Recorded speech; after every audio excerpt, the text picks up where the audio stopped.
Assalamualaikum warahmatullahi wabarakatuh. Ketemu lagi dengan mata kuliah metodologi penelitian sesi daring yang kedua. Apa kabar semuanya? Semoga kita semua selalu dalam keadaan sehat selalu. Pada pertemuan kali ini kita akan membahas tentang membuat tinjauan pustaka dan kerangka teori. Sebagian dari slide ini merupakan bagian dari PPT dosen Muhammadiyah Malang. Sebelum kita mulai dengan materi tentang tinjauan pustaka, baiknya kita mengulang sedikit tentang bagaimana cara membuat alur latar belakang. Seperti yang sudah kita bahas sebelumnya, bahwa membuat latar belakang dengan menggunakan pola deduktif. Pertama kali yang perlu kita sampaikan di latar belakang adalah permasalahan umum yang mengantarkan pada masalah penelitian.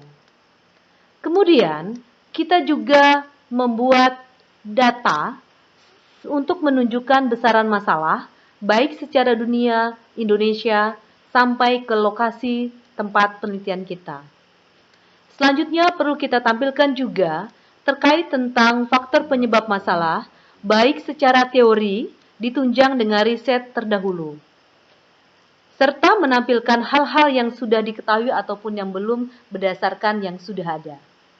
Jangan lupa juga kita sampaikan terkait dengan situasi keadaan pada sasaran masyarakat di lokasi penelitian, sehingga hal ini dapat menunjukkan masalah itu memang ada, dan ini juga termasuk menjadi alasan pemilihan lokasi dan justifikasi variabel.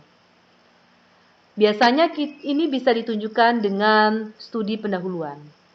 Kemudian tampilkan juga dampak dari masalah yang ada dan upaya yang sudah dilakukan. Tampilkan juga urgensi penelitian ini mengapa harus dilakukan. Dan di final, tambahkan solusi pada masalah dan pernyataan masalah yang diangkat, serta tujuan penelitian ini dilakukan. Masuk ke materi selanjutnya, yaitu tinjauan pustaka atau telaah kepustakaan. Tinjauan pustaka digunakan dalam rangka mencari landasan teori yang kokoh untuk mendukung penelitian. Perlu menjadi catatan kita bersama bahwa kita butuh landasan teori yang kokoh dalam rangka mendukung penelitian yang kita lakukan. Hal ini dapat berupa teori, konsep, maupun generalisasi dari penelitian yang sudah ada. Tahap awal sebelum kita membuat tinjauan pustaka adalah mengumpulkan semua pustaka yang mendukung terkait dengan penelitian kita. Sehingga aktivitas utama dalam membuat tinjauan pustaka adalah membaca. Selain itu, dalam telaah pustaka juga membatasi dan mengidentifikasi masalah penelitian. Kita menginformasikan tentang apa saja yang telah diketahui terkait bidang yang akan diteliti. Dengan demikian, kita perlu memerlukan banyak referensi dari penelitian-penelitian yang sudah ada. Selain itu, tinjauan pustaka juga memberikan kemungkinan peneliti untuk merancang penelitian. Tinjauan pustaka juga memberikan arahan untuk melakukan modifikasi penelitian. Hal ini karena di dalam tinjauan pustaka berisi tentang salah satunya hasil-hasil riset yang sudah ada, sehingga berdasarkan riset yang sudah ada memungkinkan peneliti untuk memodifikasi penelitian yang sudah ada. Entah itu melengkapi atau menyempurnakan dari penelitian sebelumnya. Selanjutnya, di dalam tinjauan pustaka juga mengidentifikasi kemungkinan adanya gap dalam penelitian. Dari penelitian satu ke penelitian lain yang memungkinkan kita untuk menyempurnakan yang sudah ada. Selain itu juga memberikan dasar untuk interpretasi hasil.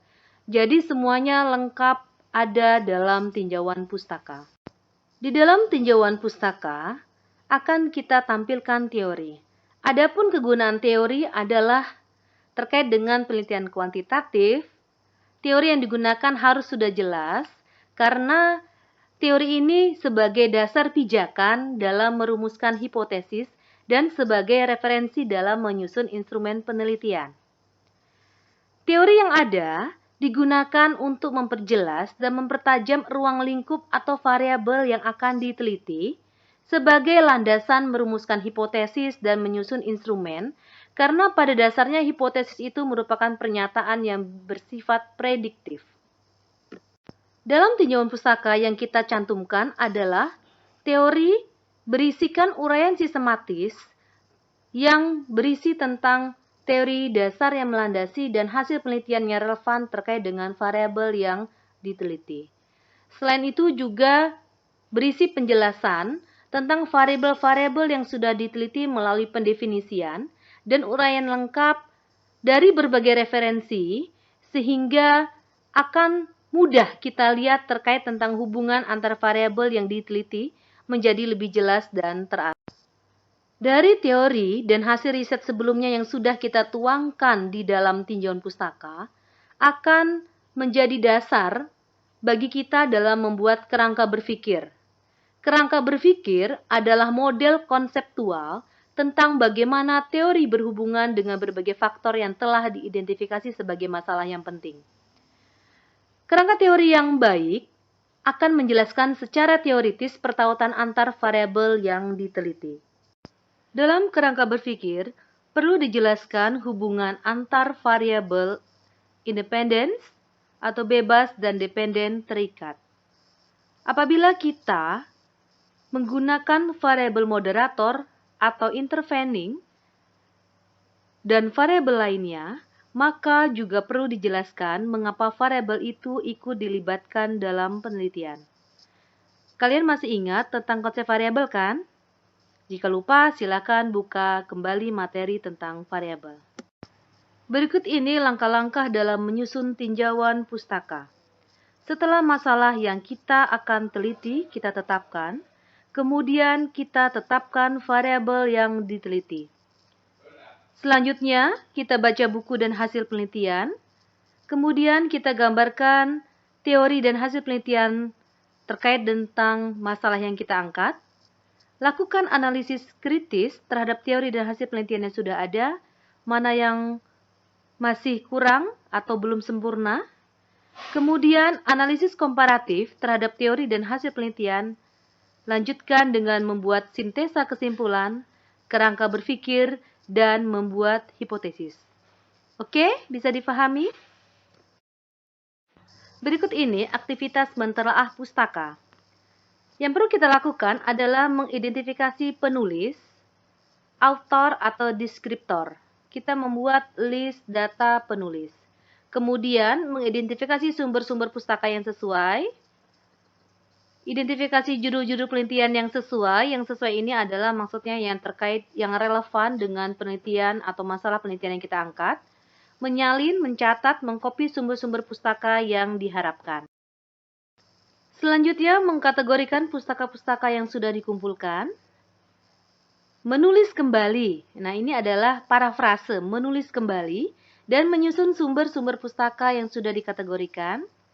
Dan yang terakhir, menyiapkan daftar pustaka sesuai pustaka yang ditulis.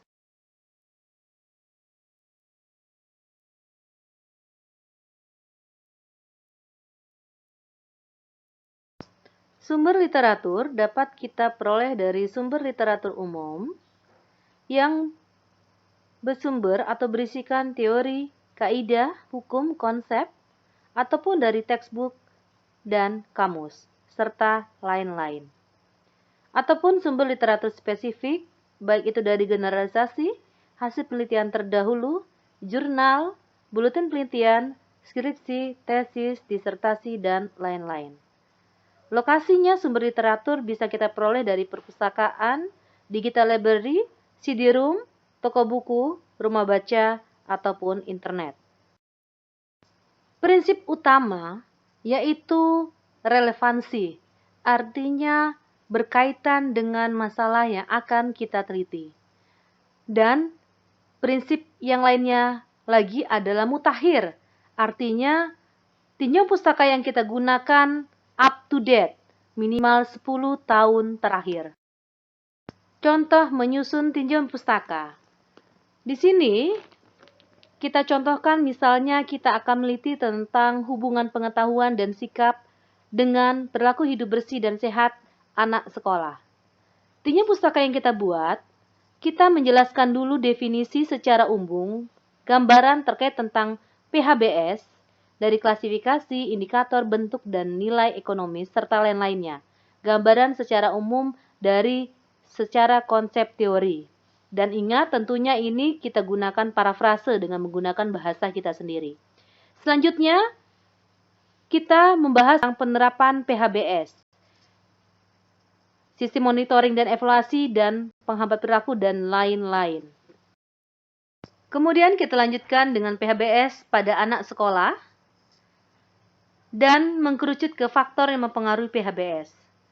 Di dalam tinjauan pustaka ini, kita kaitkan antara teori dan hasil-hasil penelitian yang sudah ada, sehingga menjadikan evidence base dasar pijakan penelitian kita untuk dilakukan.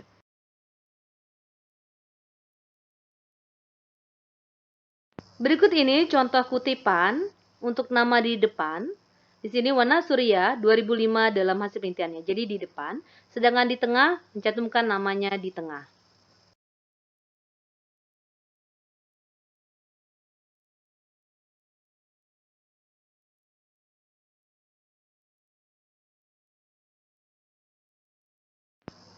Nah, untuk nama di akhir kita bisa menggunakan dalam kurung ya untuk terkait dengan menuliskan referensi yang kita gunakan, dan bisa juga misalkan dengan 2 nama ataupun lebih dari 2 nama. Bisa dilihat pada slide berikut. Nah, berikut ini satu pernyataan lebih dari satu penulis, kita bisa menuliskannya di akhir. Ini materinya ada pada slide sebelumnya, di mana saya sudah mengajarkan bagaimana memparafrase dari beberapa sumber referensi. Setelah ini, nanti di Google Classroom akan ada tugas yang harus dikerjakan oleh masing-masing individu, yaitu membuat tinjauan pustaka dan kerangka teori proposal sesuai dengan topik dan masalah yang diangkat, dan dipresentasikan melalui video. Jadi nanti tugasnya diupload dalam bentuk video. Demikian materi kita pada hari ini. Kita akan lanjut dengan sesi selanjutnya. Semoga dapat dipahami. Sampai jumpa. Assalamualaikum warahmatullahi wabarakatuh.